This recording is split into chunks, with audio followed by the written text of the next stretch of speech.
En todo anillo hay un ideal maximal, al menos uno. Pero hombre, si yo digo que yo no voy a preguntar eso, no voy a preguntar eso. Pero todo eso se demuestra de manera general, se demuestra usando el lema de Son. Todo anillo tiene un ideal maximal. Hay por lo menos. Le dicen también aquí el lema de maximalidad, o hay muchas formas de llamarlo, son equivalentes. Debe tenerlo por ahí. Pero en todo anillo por lo menos. Eso es de lógica, de fundamento de la matemática. Eso se daba a veces en primer año u otro, se dan en cuarto. Yo lo daba en quinto año de la casa. Sí, Fundamento de la matemática. Todo anillo tiene un ideal maximal. Hay por lo menos un ideal maximal. Igual, esto es una demostración parecida a que todo espacio Al vectorial, menos uno, sí. cualquiera sea su dimensión, tiene una base. Teorema de Sol, ¿no es? Lema, solo con Z. Lema es como se podría decir teorema, pero dicen lema precisamente porque es algo que se usa mucho. Lema, eso es un lema del siglo XX. O sea, en el siglo XX con la teoría de conjunto, los fundamentos de la matemática, que es Sol con Z. Ay, si yo me se me olvida que hay una. Esto no es Z de los enteros, es Z. Yo le mando el Sol.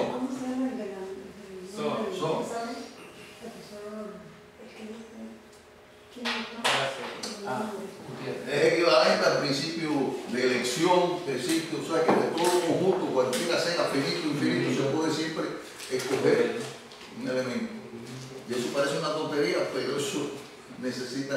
Entonces hay matemáticos que por mucho tiempo, hubo una gran discusión, lo aceptan o no lo aceptan como parte de la matemática.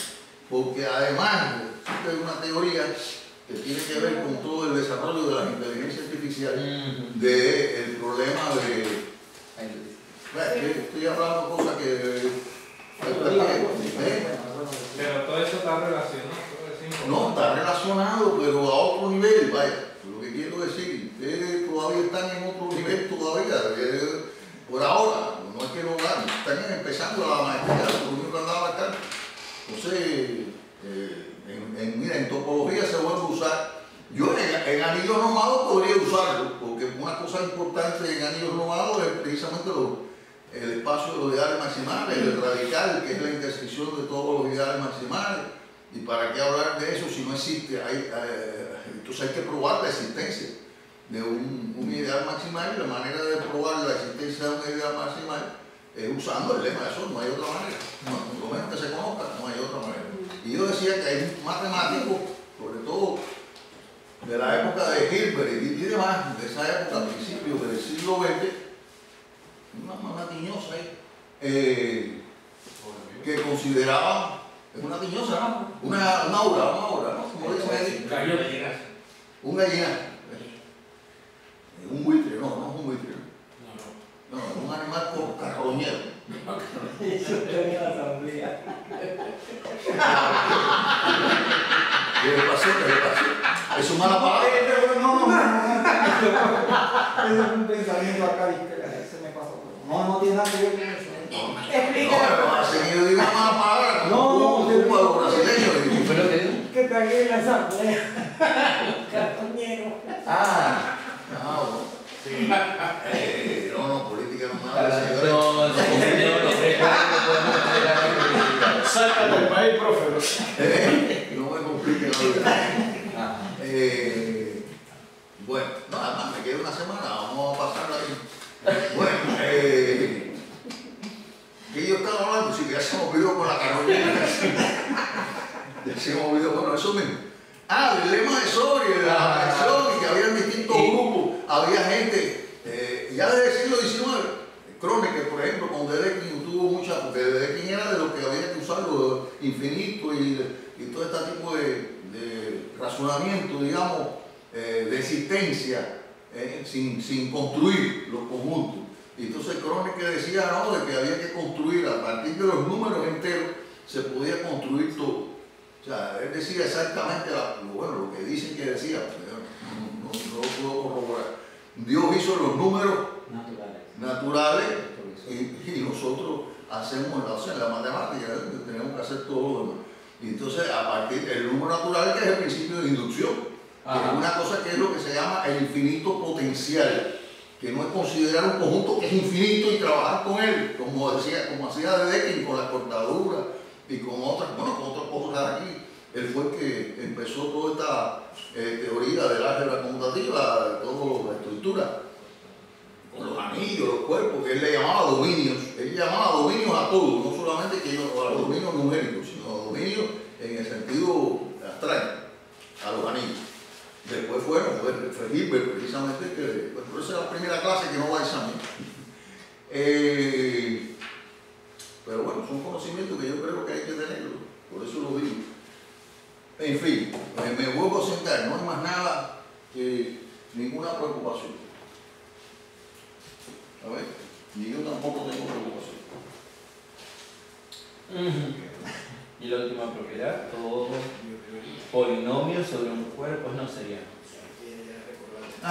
Todo, mire, es importante, sí. Pero es la última ahí, pero no es la última de los montudos anillos de polinomio.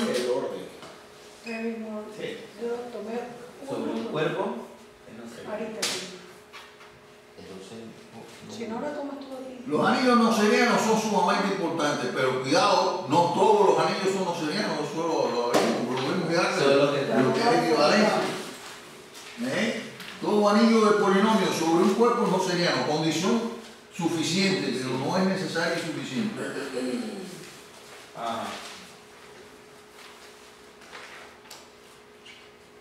No sé. Bueno, el teorema de Hilbert, que ya creo que yo lo había mencionado, que si el anillo es noseriano, el anillo de polinomio también es noseriano. Y el anillo es noseriano, si solo cito módulo, es noseriano. Eso se usa poco. Suba un momentito a la otra para ver. El de Hilbert dice, si el anillo es noseriano, entonces el anillo de polinomio es noseriano. Y el anterior dice que si se construye sobre el cuerpo, sí, pues son condiciones suficientes, tanto una como otra. Entonces no. O sea, si fuera necesario y suficiente, diría ahora que todo anillo noseriano es un cuerpo. No. Esa. Por eso es que no es suficiente, solamente necesario. Ok. Si se construye sobre el cuerpo, es suficiente para ser noseriano. Es suficiente para ser Si el noseriano. anillo es noseriano, es suficiente para que sea noseriano el del polinomio. Aparte, Suficiente, pero no es necesario. No es necesario. O sea, no es sí, solo sí. No es equivalente. Sí. Lo contrario. Ahora, yo di una de cuerpo en la parte de los anillos que sí es condición necesaria y suficiente de que R sea un cuerpo para, fíjense ahí, eso lo tienen que dominar ustedes, para que los polinomios sea un dominio de ideales principales, para que sea también es condición necesaria y suficiente para que sea un dominio euclidiano, o sea, que se cumpla la expresión o el teorema o la propiedad de la división correcta, Todas esas cosas, ustedes cuando estudian, yo les facilité dándole el resumen, porque ahí lo tienen resumido las cosas que yo particularmente, a fin de cuentas soy yo el que estoy dando el curso, considero que son importantes. Tú vas a lo mejor a otra persona y considera que otras cosas son importantes, le añade más o le quita. Eso es así. Por eso, bueno, no es bueno citar a nadie, o sea, porque es imprescindible, ¿no? Para salvarle la vida. No para. Entonces, bueno, nada, seguimos. Propiedades con sistemas generadores, algo hemos hablado. Fíjense que yo subrayé lo de DIP para que vean cuántas veces sale lo de DIP. En rojo está lo de, o sea, que es un dominio de ideales principales, como una exigencia, para que se cumplan las cosas. Es lo que hace el matemático. Un matemático le pone condiciones en sus investigaciones, además está investigando Z extendido con raíz de 3, por ejemplo. Ninguno de ustedes lo está haciendo. Lo estoy haciendo yo. Z raíz de 3, que no es los de Einstein, pero está cerca de los de Einstein. Y entonces le hago y digo, mira, yo no puedo encontrar la propiedad, o sea, lo irreducible, no puedo determinar una condición general aquí en este campo, en este dominio, de que sea irreducible. Vamos a decir que el polinomio es sancocho.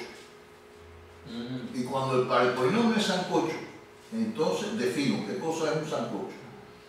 Como ustedes me podrían definir, no, porque es una cosa con papa y esto, una cosa que entonces se le echa pollo, no, igual yo defino lo que es el polinomio sancocho. Y no, el polinomio sancocho si tiene tal cosa. Entonces yo pruebo un teorema para los polinomios sancocho. Digamos que el sancocho, yo lo digo como que todo ideal es principal. Ok. Podría ser. La palabra. ¿Qué pasa con uno? Repito, uno utiliza una nomenclatura, una terminología general. ¿Para qué? Para saber, para tener consistencia e integridad en el idioma. Integridad en el idioma. Es lo que pasa con los divisores de cero, que hacen que la multiplicación no tenga seguridad. ¿Por qué? Porque hay algunos que son, como pasa con las matrices. ¿Por qué yo no he trabajado con matrices? Dice, no, porque no le gusta al profesor, no, porque es que las matrices, primero, las multiplicaciones no son conmutativas. Y yo estoy trabajando en el campo conmutativo. La multiplicación con matrices no es conmutativa. La suma sí, pero la multiplicación no. Yo estoy trabajando en el campo conmutativo.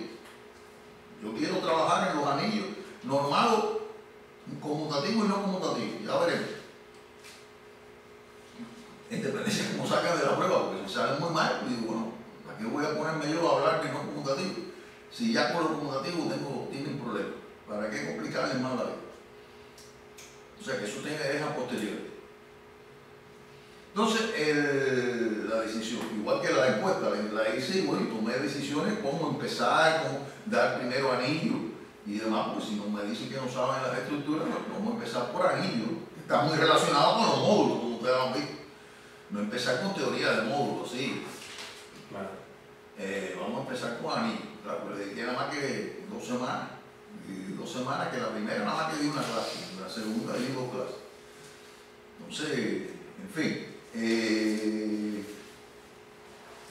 Nada, ustedes me preguntan si tienen alguna duda en esta parte.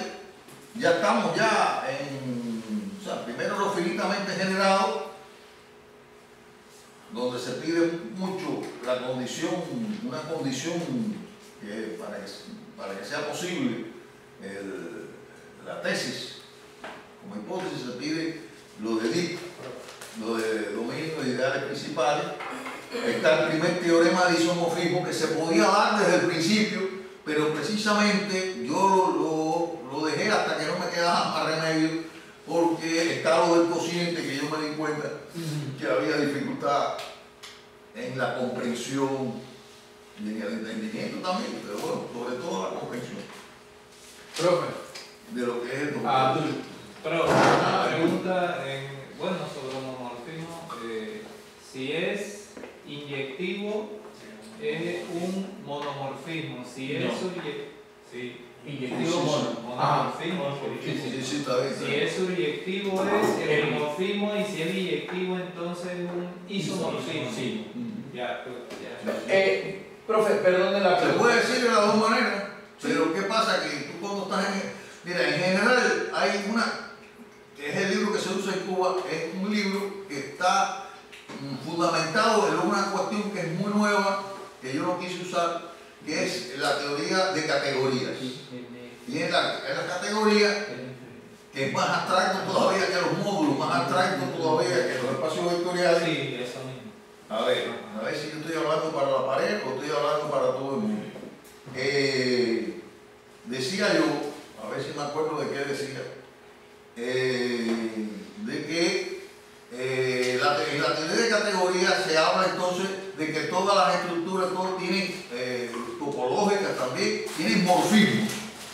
Morfismo. Es lo mismo.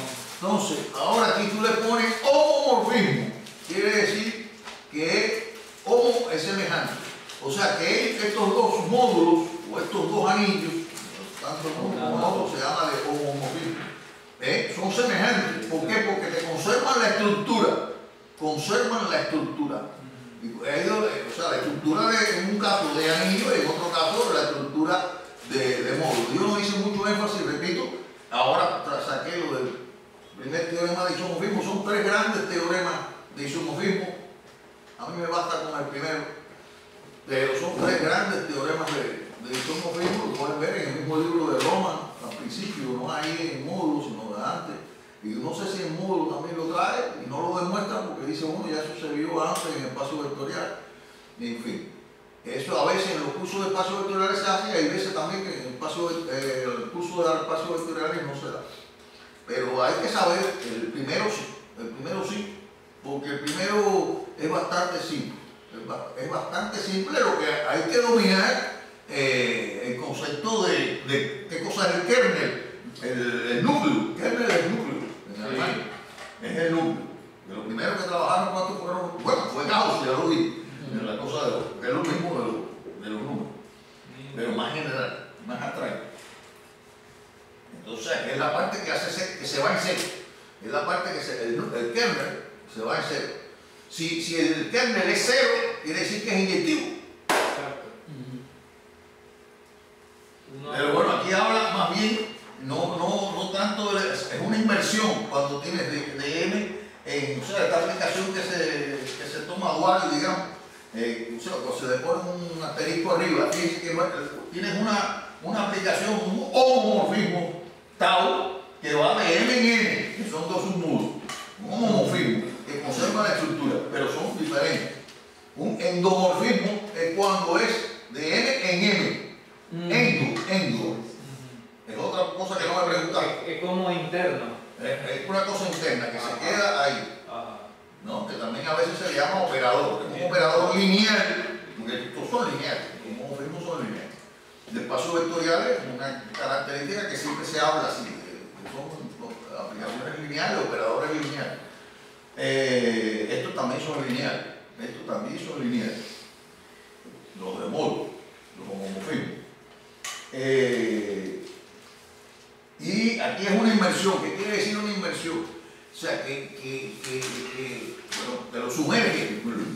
Hay una inversión ahí de que de aquí está M sobre el cociente y que va en N en una parte de N, que puede ser completo todo N si es sobre, pero no se habla nada de que sea sobreyectivo, de que sea epiyectivo. No, sobreyectivo se dice también, es sobre, pero es más general. Sobreyectivo es más general que aquí con los morfismos de módulo se usa más epimorfismo. La inversión significa que... Inmersión quiere decir inyectivo. Inmersión, que tú lo sumergiste en una parte. En una parte. O sea, lo convertiste en una parte del otro. O sea, okay, es completamente isomorfo a esa parte. Okay. Lo que tú no puedes hablar de eso es un isomorfismo porque no es sobre. Okay. Pero es sobre esa parte. Es sobre la imagen. La imagen es lo que es sobre. Por eso es que aquí ahora hay un isomorfismo. Es como esa o sea, no solamente las palabras, sino los símbolos. Es como decía, ¿no? Ese símbolo yo lo uso, es el símbolo de isomorfismo. Cuando se pone la ondita sola, quiere decir que son semejantes. Ajá. En geometría se usa mucho, geometría elemental. La ondita de semejante. Exacto. De triángulo. Sí, eso es semejante, sí. Ok. Queda 20 minutos. Y cuando se la Rolando, nos queda 20 minutos. Sí, cómo no. ¿Está apurado? No. No. Estamos bien, bro. Bueno, dígame. ¿Quién me estaba hablando? Pero entonces usted dijo que una inmersión es inyectivo. Inyectivo. Ajá, entonces. Pero para dar la idea, fíjate, Ajá, sí. en este caso que es una aplicación, para dar la idea que si tú lo sumerges, una inmersión, igual que uno hace los submarinistas, ¿no? Hacen una inmersión. Al nadar bajo el agua. Cuando dice que es una inversión, lo que me está diciendo es que el cociente es isomorfo a una parte de N. A una parte.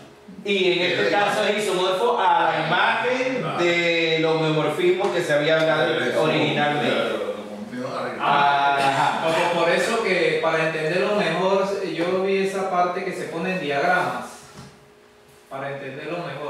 Claro, eso en teoría y categoría, lo que más se usa son los diagramas, las sucesiones exactas. Yo pensé, si las clases anteriores hubieran sido presenciales, ir al tablero y ponerle eso, porque ponerme yo a teclearlo ahí para poner un PPT me lleva mucho tiempo. Sí, por eso que se usa esa cosa. O sea, yo decidí no hacer diagramas, que sea computativo el diagrama. Eso es una herramienta muy común en álgebra hoy en día y particularmente en la teoría de categoría. Y por eso este libro no hace énfasis en eso. A veces lo pone, lo usa.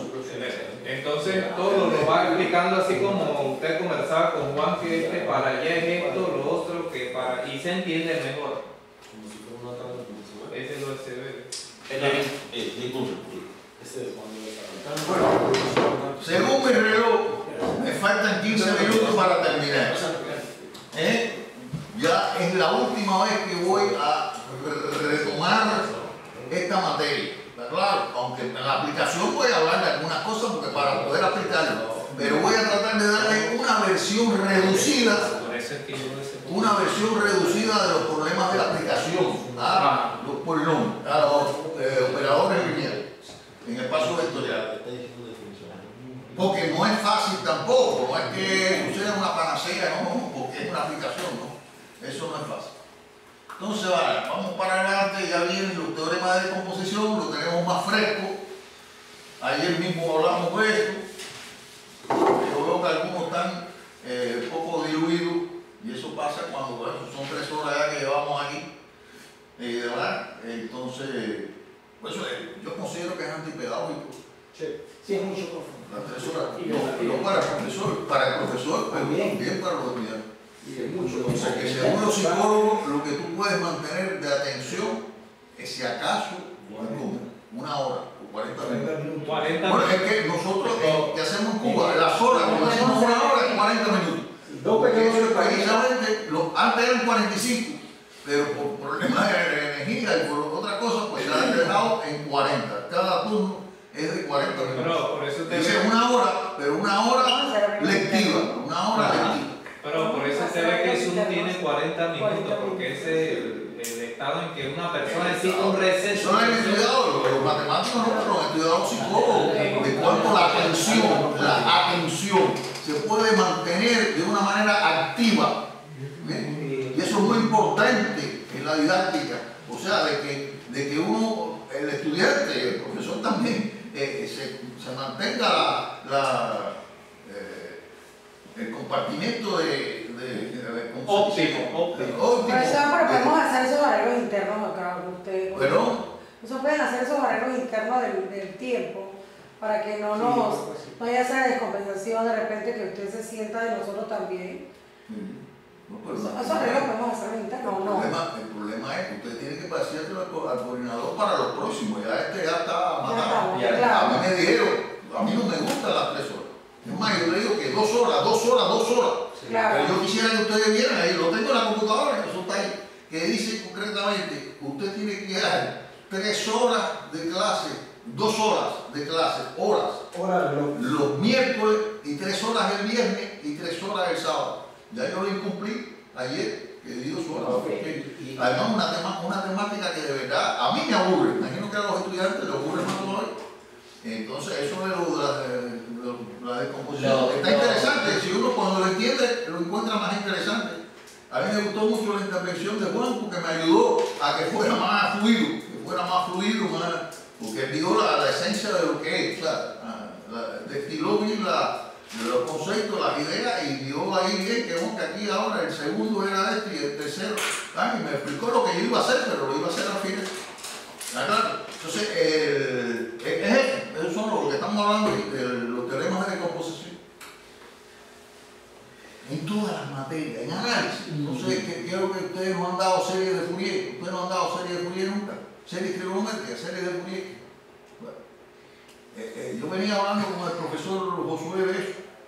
Él me preguntó que, porque yo le dije que allá en Cuba se daba una asignatura en cuarto semestre, que se llama representación de funciones. Y digo, ¿qué cosa ustedes hacen en representación de funciones? Una cosa que hacemos es la descomposición de una función que puede ser continua, pero muy, aunque sea continua, con mucho piquito, muchas cosas, ¿no? Que no sea diferenciable, quiero decir. Okay. Y ustedes dieron cálculo, más o menos tienen que tener la idea. Entonces, usted la descompone en lo que se llama los armónicos, de senos y cosenos, ¿no? Porque el seno es una cosa armónica, un seno es una cosa suave, ¿no? Periódica. No vamos a hablar de los periódicos, los módulos aquí y demás la semana que viene. Que hay una facultad de música. Sí, por supuesto. Eso viene todo del siglo XVIII, cuando se hizo un estudio muy profundo, matemático. Euler, hemos hablado aquí de Euler, bueno, hay un grupo además de Euler. Euler hizo muchas investigaciones, y no solamente Euler, también D'Alembert, también Lagrange, trabajaron mucho en los problemas. Brooke Taylor, también trabajó en los problemas de la música. Los hermanos Bernoulli, Daniel Bernoulli y Juan Bernoulli, Johann y Daniel Bernoulli, trabajaron en este problema, el problema de la descomposición en los armónicos simples, de cualquier tipo de onda, cualquier tipo de sonido, cualquier tipo de ruido. Claro, ellos utilizaban un ruido malo que tiene una variación muy grande, sino les interesaba un ruido de la música, el ruido que se produce en un tambor, el ruido que se produce en la guitarra. O sea, que era el problema precisamente, hablando de guitarra, hablando de laúd, hablando de estos instrumentos de cuerdas. Pues también el violín un poquito más fino, vamos a decir, pero son parte de percusión, claro que en el tambor está, pero también en el piano hay percusión, y todo eso produce en distintas variaciones, produce o combinaciones precisamente. Y eso es lo que es la descomposición. Es la descomposición de un sonido en distintos armónicos, cosas que son armónicas, que van constituyendo una canción, que van constituyendo una composición musical, que puede ser de la música del siglo XVIII, es la música como la música de Vivaldi, como la música de Mozart, de Bach, o de cualquier otro de los siglos XVIII. Y después, bueno, ya del siglo XIX también, pero bueno, fundamentalmente comenzó en el siglo XVIII y siguió con los series de Fourier en el siglo XIX.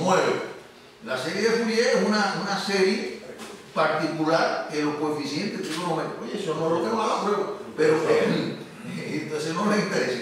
Pero bueno, la cuestión concreta es que es también una descomposición, todo viene de ahí.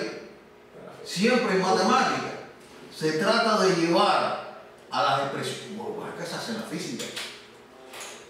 Yo creo que en la biología también. Lo que pasa es que de biología prácticamente no sé nada. De física sé un poquito, no mucho, pero o sea. Y usted puede, o sea, la teoría del sonido empezó ahí en el siglo XVIII.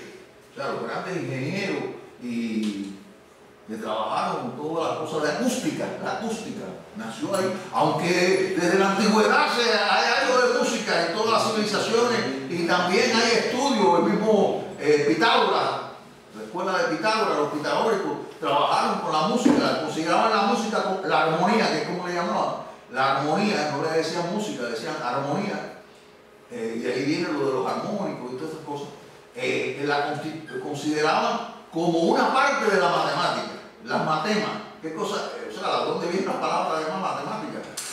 Ustedes lo saben, ¿no? Matemática. Las matemas, las ticas de matemas, si diríamos en español, las ticas de matemas. O sea, son las técnicas para dominar el saber. Los temas del conocimiento, los temas, las ticas. Las ticas, no las ticas de Costa Rica.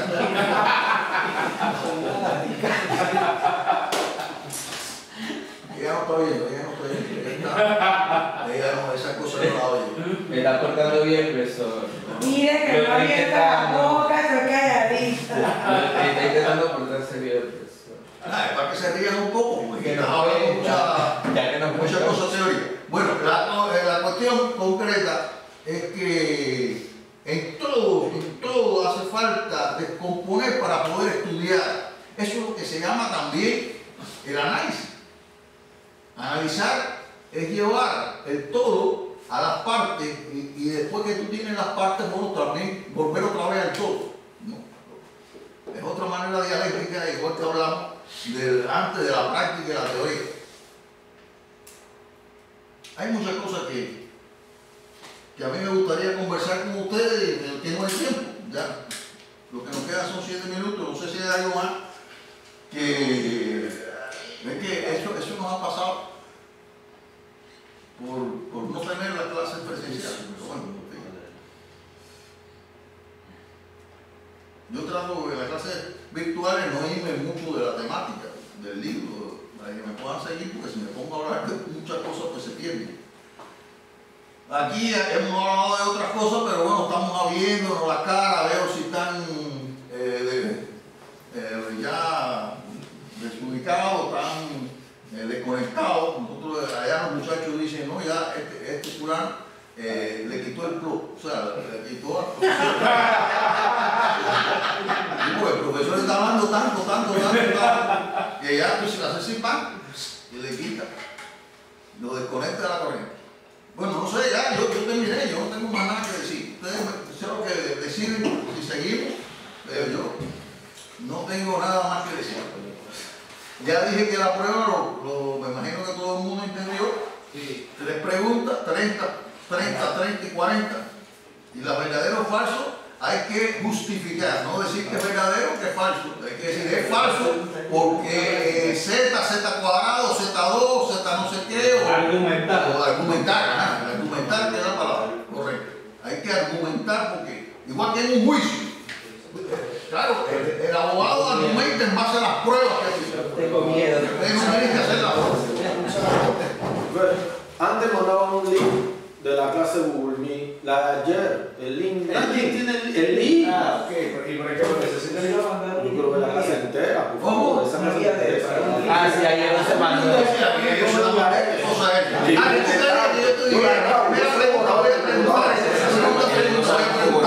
Yo lo grababa con Yo le mandé ahí todas las cosas que yo considero. Yo sí sé cómo grabarlo, pero ayer llegué tarde y no lo grabé y mira. Por supuesto que la guía, yo sé, yo he tenido ella. Bueno, ¿Cuántos años yo llevo dando clases? 57 años. Mi primera clase fueron en el 66, que fueron de geometría analítica, no se me olvide.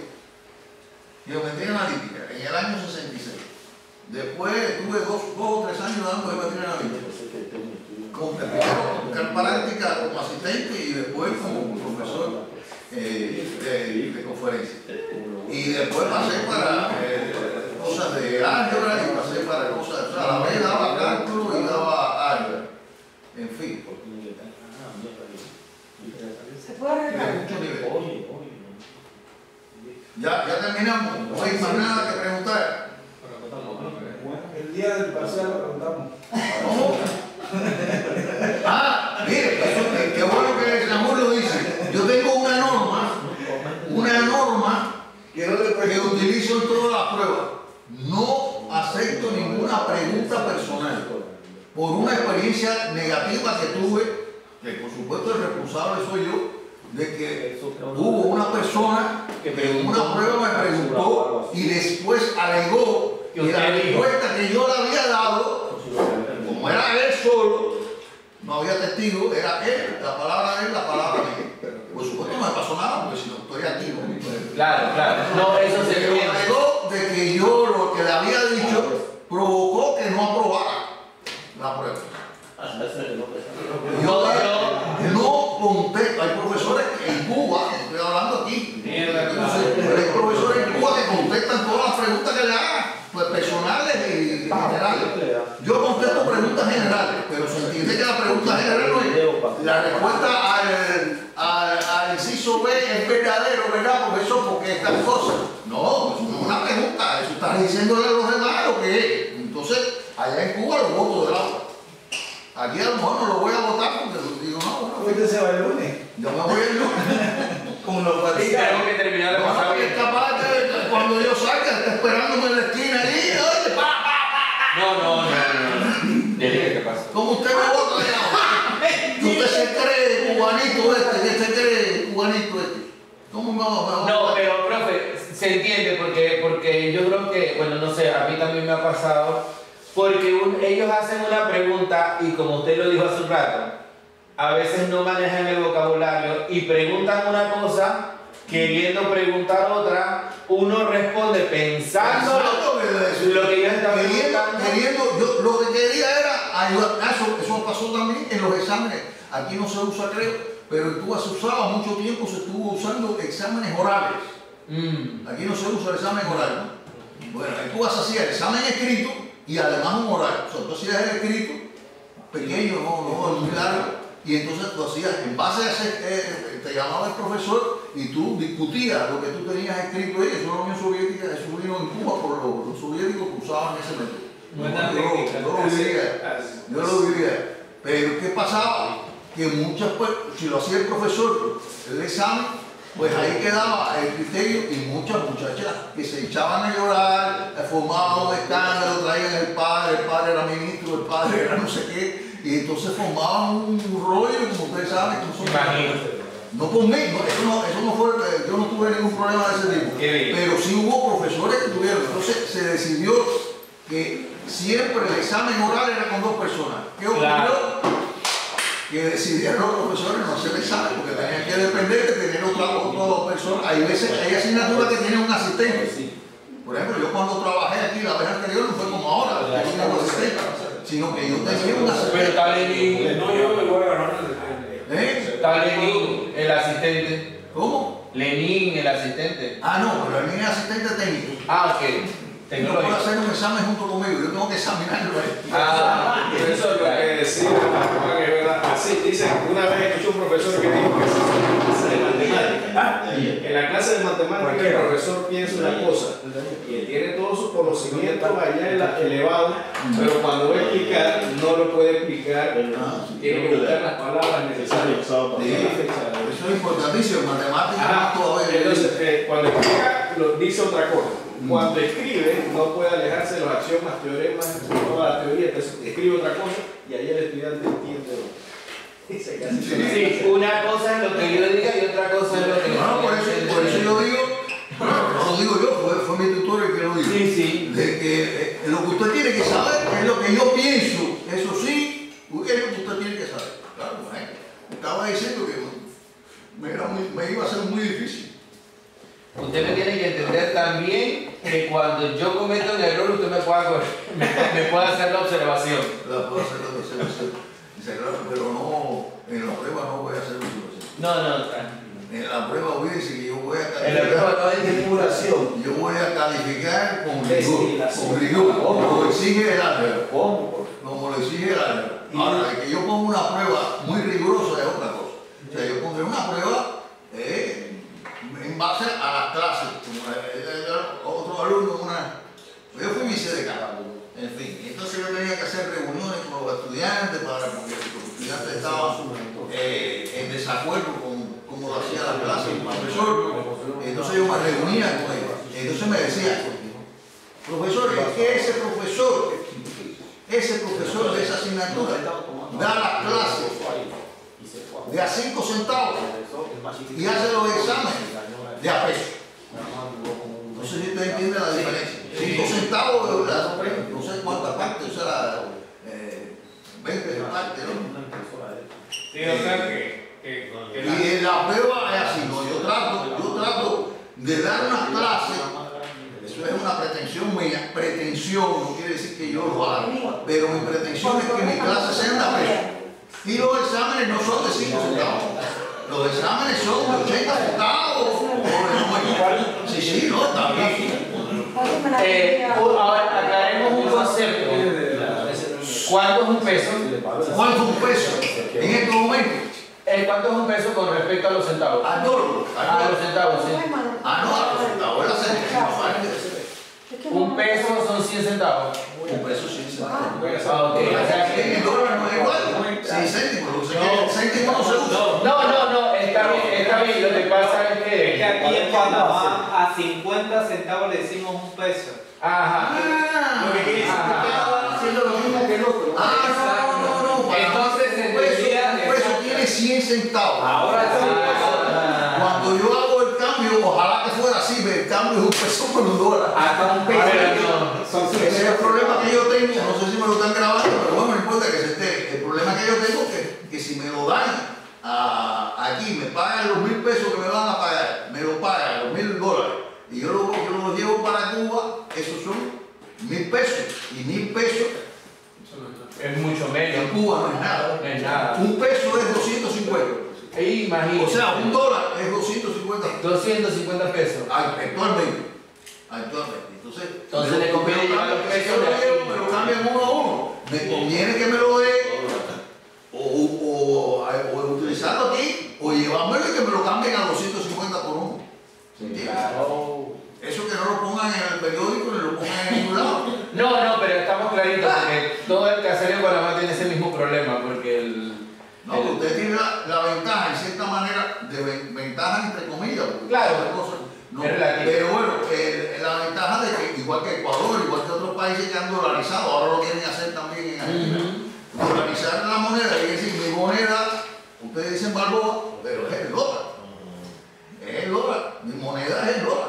Sí, el dólar. Entonces ya no me tengo que preocupar si el dólar cae, pero hasta ahora el dólar ha sido estable en cualquier momento porque el yen sube. La libra esterlina sube demasiado, y el ya es más que el dólar, pero sube mucho más. Y eso hace que el dólar también caiga por los distintos problemas del comercio internacional y todas esas cosas que ustedes conocen, la bolsa, etcétera, etcétera. Entonces eso hace que se cambien los valores en ese sentido no solamente los valores morales.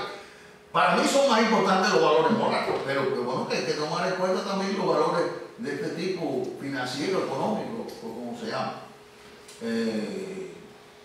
Un amigo mío decía, ¿no? El dinero no puede comprarlo todo. Hay muchas cosas que el dinero no va a comprar. De la felicidad y demás. Pero mucho dinero, caballero, me da felicidad.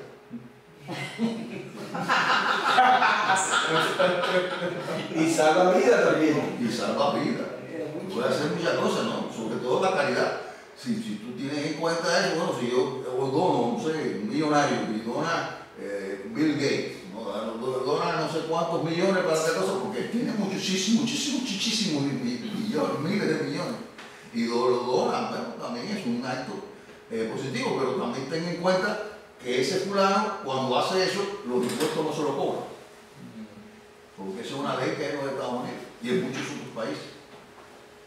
Que si tú haces donaciones así grandes, pues ya no te cobran los impuestos. Y los impuestos son impuestos. Cuando tú tienes miles de millones, ¿cuánto es lo que se te van por el impuesto? Que es lo que pasa a mucha gente que no declara. Eso fue lo que le pasó al Capone, para hablar ya del siglo XX. Al Capone, que así fue como lo cogieron. Eso es algo lógico porque si alguien, por lo menos en Estados Unidos, dice que dependiendo va llegando casi al 40 y no sé cuántos, quiere decir que si usted tiene 100 millones, el Estado se queda con 49 millones, un ejemplo. Eso por eso es que va. Sí, claro. Sí, porque es mucho. Profe, mira, yo no soy millonario y a mí me cobran el 30% de impuestos, por eso es que gano más que mí. Porque la cantidad que ellos me deberían dar es tanto. Aquí para. Una ¿Qué abuso, consulta profe? Eso es lo que yo entiendo que no me paguen mucho dinero, está bien. Pero que lo que me paguen no me lo descuenten después con impuestos. ¿Ese impuesto para quién es? Pues si yo supiera que es para eso mismo, la escuela, un hospital, de acuerdo, hágame el quito. Pero, caramba, ¿a dónde va ese dinero? Ahí descuentan un impuesto de seguro educativo, ¿Eh? que es un porcentaje. Sí, pero es que yo me voy, yo no vivo aquí. Pero estoy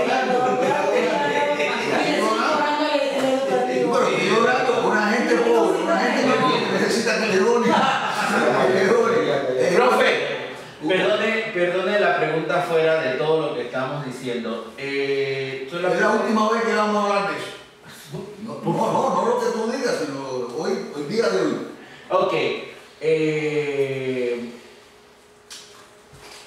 El parcial tiene una pregunta de módulo, una pregunta, perdón, de anillo, una pregunta de módulo y una pregunta para argumentar cierto y falso. Más o menos esa es la estructura que nos mencionó.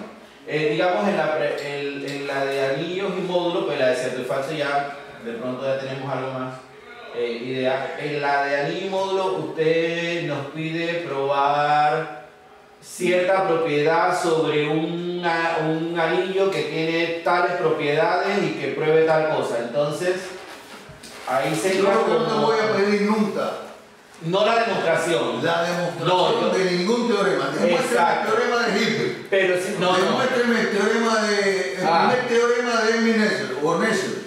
Pero no sé ni cuál es. O el segundo. No, tú no sabes, yo tampoco. Yo no tengo memoria, a mí todos somos bien. Pero sí lo que va a pedir de pronto es que nosotros podamos justificar cómo esas propiedades o esas premisas que nos está poniendo o características que nos está poniendo, por ejemplo, del anillo, llevan a que cumpla una determinada propiedad que está dada en la conclusión de su por el enunciado. teorema, me dice, por el teorema de Hilbert yo puedo decir tal cosa. Por el teorema de Nesser, eso sí.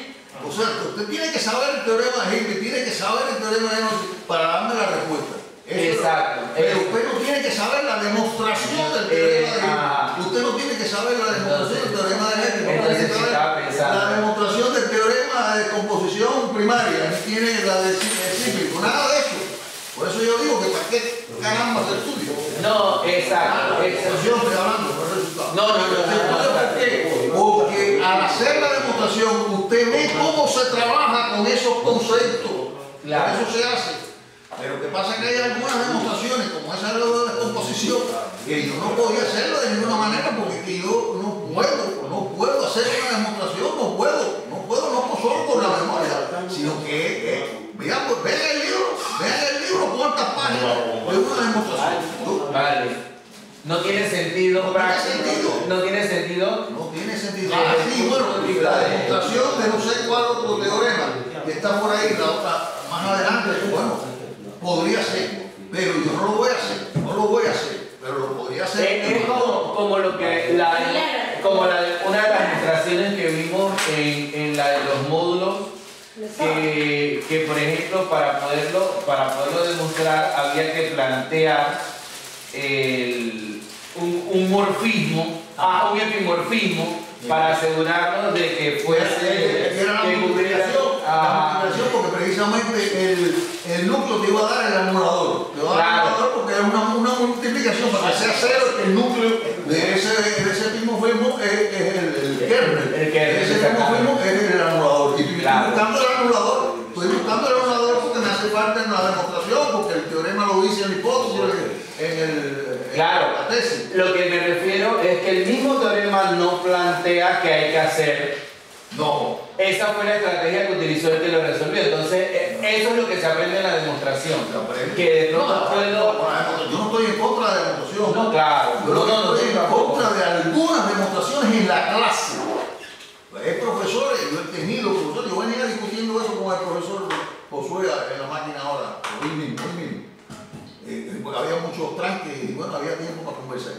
Y yo le decía eso, que yo no entiendo que en la clase se tenga que hacer. Yo tuve un profesor de análisis, no era malo, yo no estoy hablando mal de él, ya murió, y él llenaba, tú podías llegar a la clase cuando él terminaba y tenías ahí, digamos que yo hubiera puesto allí lo de los módulos, lo de los anillos, aquí lo de este y aquí llenaba, o sea, que tú llegabas así y ahí copiabas, mira todos los teoremas lo copiabas, pero eso lo sacaba del libro.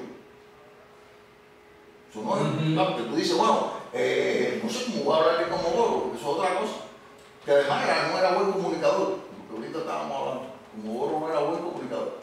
O sea, él se tropezaba mucho, volvía, claro, yo lo conocí con 70 años y demás, pero bueno, yo también tengo 70 años, y un poquito.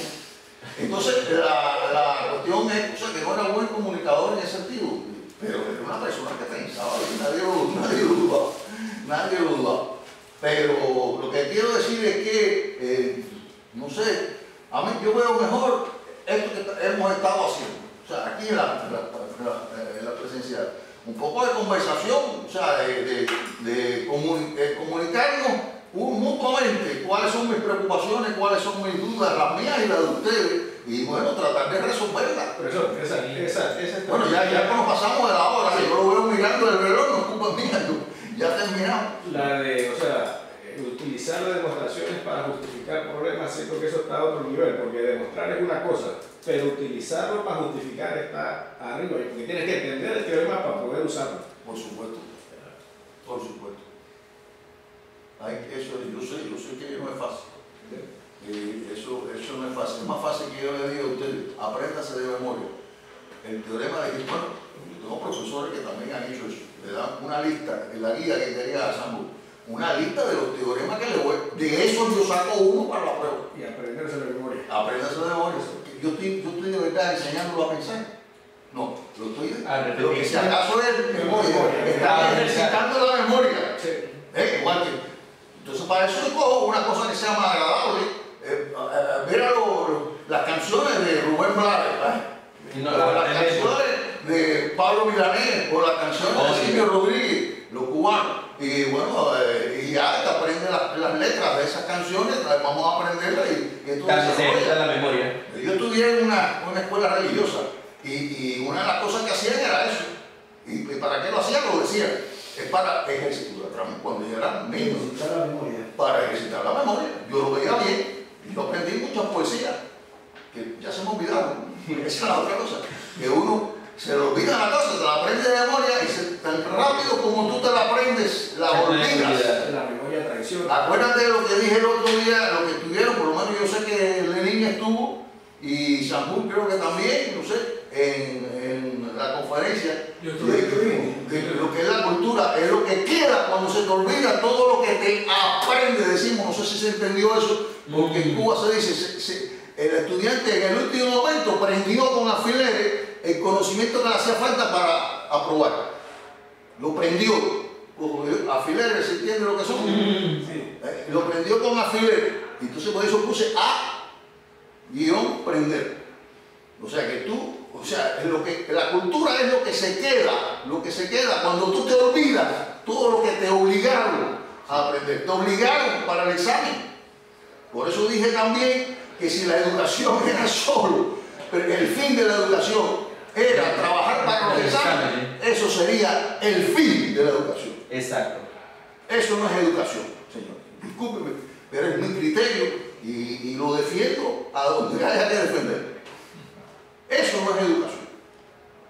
En Cuba mucho tiempo fue así, en la enseñanza secundaria sobre todo. El profesor tenía casi la obligación de decirle al estudiante lo que quería saber. ¿Cuál es la prueba? ¿Cómo es lo que se hace? Y a veces te le decían exactamente cómo se resolvía, no solamente lo que voy a preguntar. ¿Por qué? Porque se le exigía a ese profesor que tuviera 1% de aprobado. Él se veía puesto y dijo, oye, me van a considerar mal, que después mi evaluación me ponen mal, porque yo, y eso pasó, afortunadamente nos dimos cuenta antes de que fuera una catástrofe de la educación en Cuba. Y no será una maravilla, pero yo creo que es bastante buena, por lo menos en matemáticas, hay bastantes vestigios de que no es perfecta, pero bueno, es casi como quisiéramos. Y lo malo es que los resultados de los modelos educativos no se ven a los 5 años. Oye, mira que no más con esto. Se ven a los 15, se ven a los 20. Los resultados de los modelos educativos no se ven inmediatamente, se ven cuando ya la generación es adulta, te das cuenta que tienes un poco de gente que es funcional o poco funcional, no quiero usar palabrotas, entonces que no puede hacer las cosas si no se las indican. O sea, mecánicos. Hay que ser más autodidacta. Exacto. Hay que ser más autodidacta. Yo estoy plenamente de acuerdo que mi estudio yo lo dirijo, pero lo dirijo para que cada vez sea más independiente el estudiante. Porque yo entiendo que la educación tiene que ser cada vez más, o sea, no es un proceso, no es que ahora ya, de pronto, pero la educación tiene que ir mucho más preparando gente que sepa investigar ese paso de que la matemática, la física, no sea solamente para ser docente, que es para repetir de cierta manera ciertos contenidos, sí, o teoremas, como se llame. Es porque, bueno, que la educación también sea para eso. Yo creo que yo no lo logré completamente, yo no creo que yo pienso, pero yo lo tenía en mis consideraciones. Eso es como lo que hablamos, yo creo que fue aquí mismo.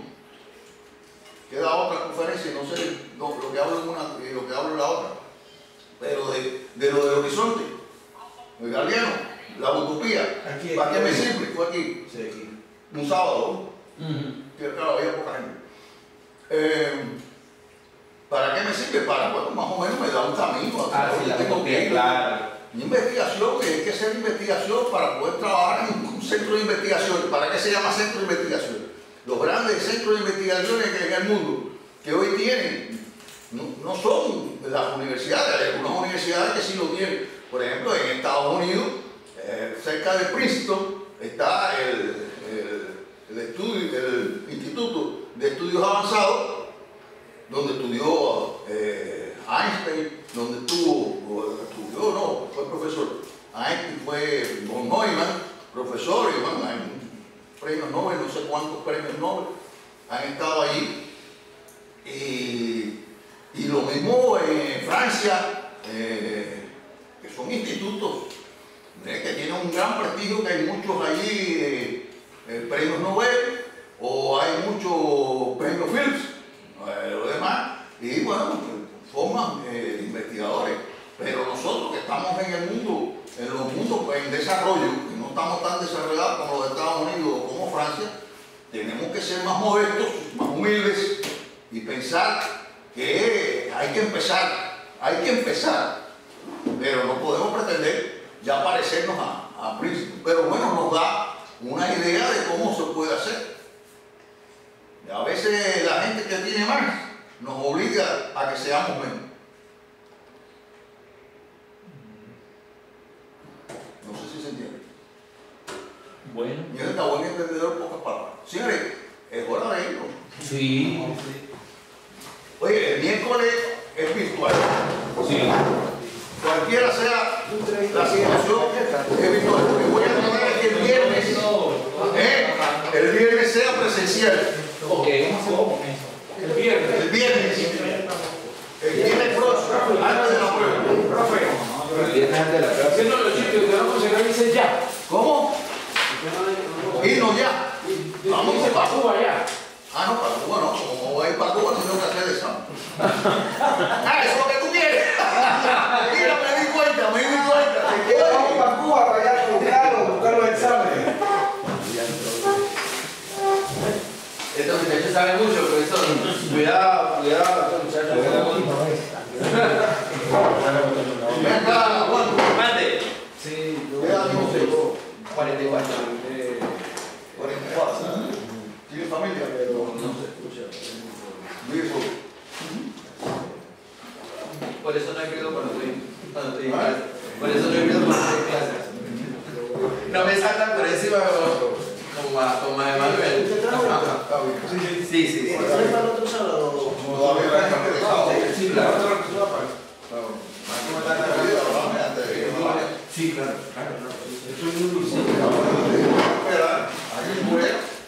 Como en todos los profesores. La sacan a Roma, porque bueno, eso es lo que yo trabajo.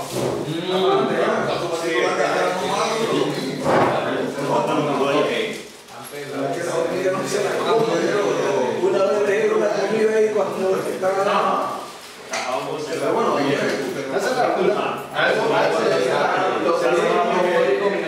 puente de Villalucre se escucha. No, que estoy entendiendo. Y entonces, No sé qué más pasa. hay tráfico por allá.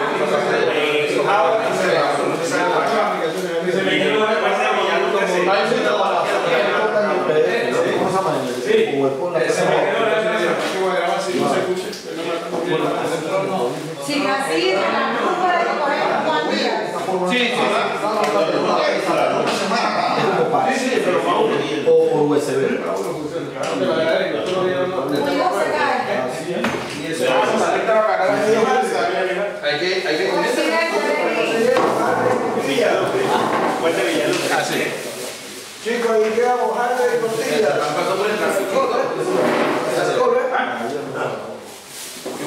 Todas las clases.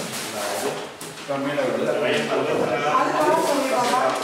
Al team. Ahí quedó café, muchachos. Ya yo empecé, pueden ver.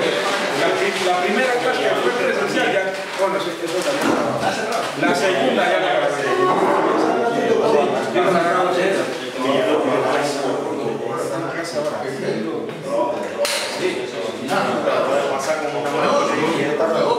Usted no se puede llevar este café para atrás.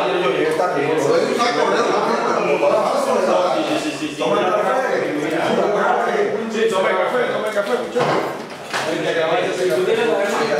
La demás sí te podrá, pero nada más se puede pasar por USB. Sí tengo varias de la otra. ¿Cuándo nos vemos de nuevo? ¿Cuándo nos vemos de nuevo? Miércoles. No, presencial. A presencial el sábado parcial. Viernes. Vas a tener que mandármelo por correo. Y salió. Por correo. Porque yo descubrí que hay que grabarlo. Sí, o sea, yo estaba aquí. O sea, hay que poner el video. Sí, y ahí no pesa. Y con correo no se puede. No, vale más la sola. Sí. El video lo tiene que ver. Y a ver, yo Que yo no traje. Y salió hasta los padrinos. Hermano, para pasarla no se El pasa. técnico, porque tiene que venir a... también eso. Hay que guardar. No hay que... Y te sale una stack, una Mira. Lenny, ¿tú podrás hacerlo por correo? No. Sí, pues nosotros vamos a hacer la semana de Ah, tú estás en la universidad. Sí, ¿en qué horario?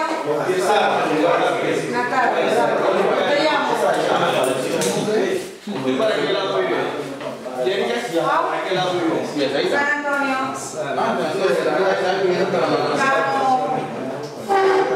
Chorrera, no, tú no fui para Chorrera. No, yo estoy en San Antonio. Pero cualquier día que venga a la ciudad. Perfecto. Estaba en el interior. No, por eso allá se me... Mi papá quería tomar todo eso, se fue.